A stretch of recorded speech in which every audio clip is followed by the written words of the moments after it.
Unbelievable. All right, so we were talking earlier about the liberal cities and stuff and different things that are going on. Yep. So this is an article from Engadget. I think that they're going to have a liberal slant to this and what's going on, but I had to look it up. It says Seattle quickly repeals the head tax that Amazon opposed. Just a few weeks after enacting a so-called head tax, Seattle City Council voted 7-2 to repeal it. It would have charged big businesses around $500 for each of their full-time employees per year. It's either per year or per month. It's like ridiculous. In order to fund affordable housing and services for the homeless, but facing opposition from corporations like Amazon, local politicians blinked. According to GeekWire, Councilwoman Lisa Herbold said the repeal vote happened because, quote, this is not a winnable battle.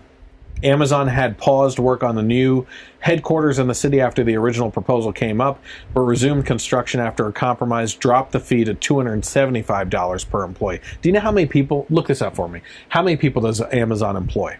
Okay? Yeah. And then when you find that number, multiply it by $500 a head, and then by $275 a head for me. It says forces against the levy, including Amazon and Starbucks, were funding a no tax on jobs campaign to put its fate on the ballot in November, and the council believed it did not have the resources to win.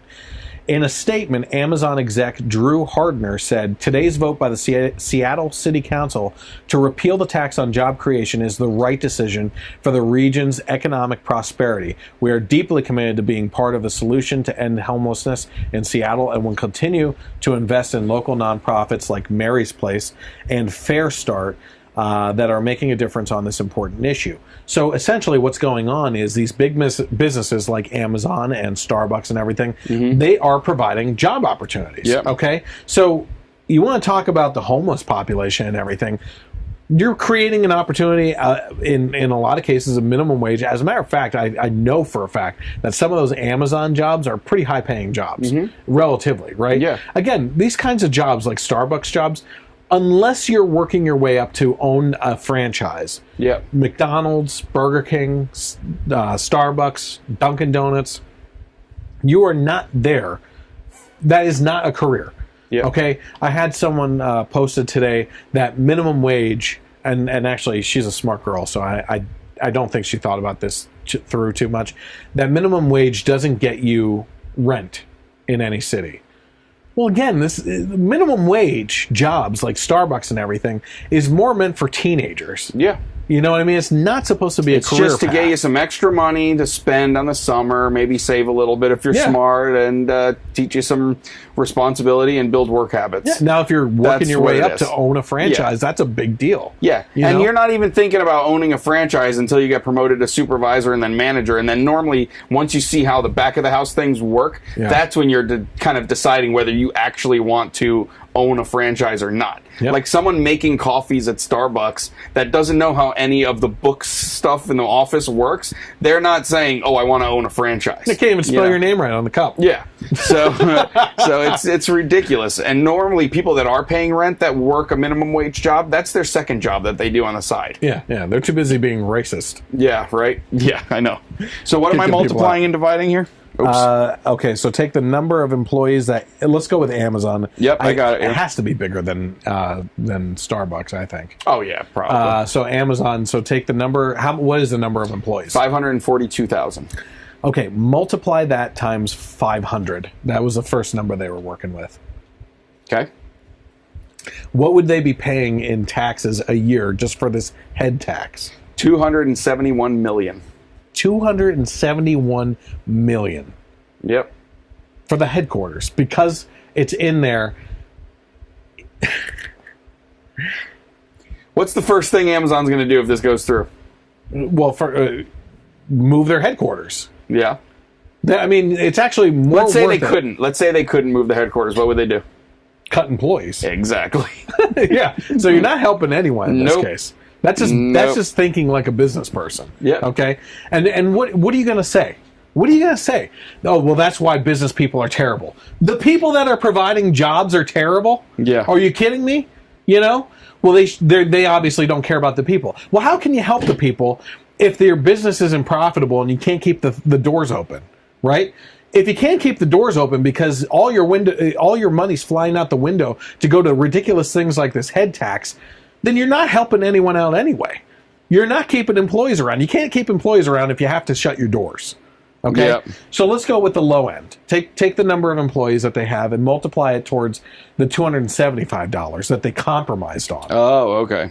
So what was it? 542 times 275? Yeah. 149,050,000. Like it makes a difference. Yeah. It's ridiculous. It's so bad. Yep. Oh, my word. So Seattle kicked the head tax, obviously. It was a bad thing. I wish I could get the audio and video of the one guy that ran, that's this grandson of Dick's Drive-In out there. This is what I'll just tell you. Look up Dick's Drive-In grandson talking about the Seattle head tax, and it's incredible. The way he talks about it. He's very eloquent in what he's talking about with it. But while we stay with Seattle, and we were actually talking about Starbucks, according to Louder with Crowder, it says Starbucks is leaving cities because of liberals' fight for 15. So there you go. Although business abroad has been booming and the chain has been opening more and more cafes, U.S. sales growth has stalled for the company that brought espressos to the masses. With about 14,000 stores domestically, Starbucks is now pumping the brakes on licensed and company-operated locations with a renewed focus on rural and suburban areas, not over-caffeinated urban neighborhoods where locals already joke that the next Starbucks will open inside an existing store. The closing stores are often in major metro areas where increases in wage and occupancy and other regulatory requirements are making them unprofitable. Now, in a lot of ways, Johnson said, it's Middle America and the South that presents an opportunity. So, Fight for 15 is basically this whole campaign that minimum wage should be $15. A livable wage is what they basically refer this to. As I said before, in regards to my friend who posted that minimum wage should at least get you a rent somewhere in your city. So that would be more fluid to each city, because obviously rent in the Lehigh Valley is nothing compared to rent in New York City, right? But it's ridiculous. Again, $15, I know a lot of firefighters, nurses, and emergency personnel and everything, police officers that make just over that, not much more. And you want that for flipping a burger or filling a frappe? Yeah. You know, or cappuccino or whatever. Whatever the heck it's called. Yeah, frappe. I guess it's frappe, not frappe. Yeah. Just trying to put a little French twist on it. Close one. Yeah. That's like adding an O to the end of anything to make it sound Spanish. I have to go O to the poolo. Oh my god. But yeah, I mean, so you're trying to. What happens? Your profitability. It drives me nuts. You have to think about the business side of things. Okay. Yeah. It's like you said, you were alluding to a couple different executive decisions you have to make if costs go up, if the cost of making the product goes up. If you're at Starbucks and the price of a pound of coffee beans goes up 300%, right? You're either going to substantially raise the price of coffee, right? That it's already outrageously overpriced for the taste that you're getting at Starbucks. Yeah. Or you're going to have to start also cutting employees, right? So that's one angle, is just the product alone, and hey, I worked in commodities. If there's a drought or a flooding in any of these areas, coffee bean prices go up quickly, very quickly. Okay, it also affects the transportation of them and everything too. Okay, so now we raise the minimum wage from, let's be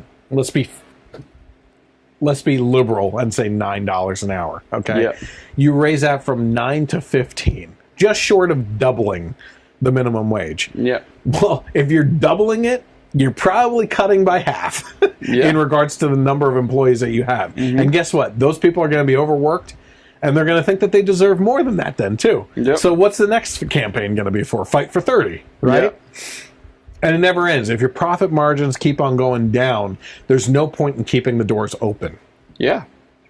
And I mean, for anyone that thinks that trickle down isn't a real thing, whenever stuff like this is imposed on businesses through regulations or anything like that, most, if not all of those costs are either passed down to the employees or to the customers. Yeah, yeah. I mean, you're not affecting the CEOs.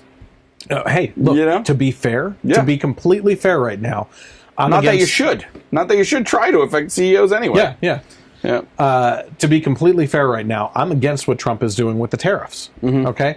First of all, I think that the tariffs are being used in a different way than what's being presented by the media. Okay? And I think it's sneaky. I always blast my friends that are like, oh, Trump is being a genius because he's actually doing this in the background. I hate that. I hate that. But in this case, I think I see a pattern of behavior that's planning out. Tariffs is another word for a tax, right? So essentially, we're levying higher tariffs to places like China and stuff on their goods that are coming in. They're selling us cheap goods that we tariff, and it's only going to increase the price of the product to us. So then we end up paying more for their cheap stuff. And because of our tariffs, our expensive stuff that they buy makes it unaffordable for them. So we're screwing both ends of the spectrum on there, right?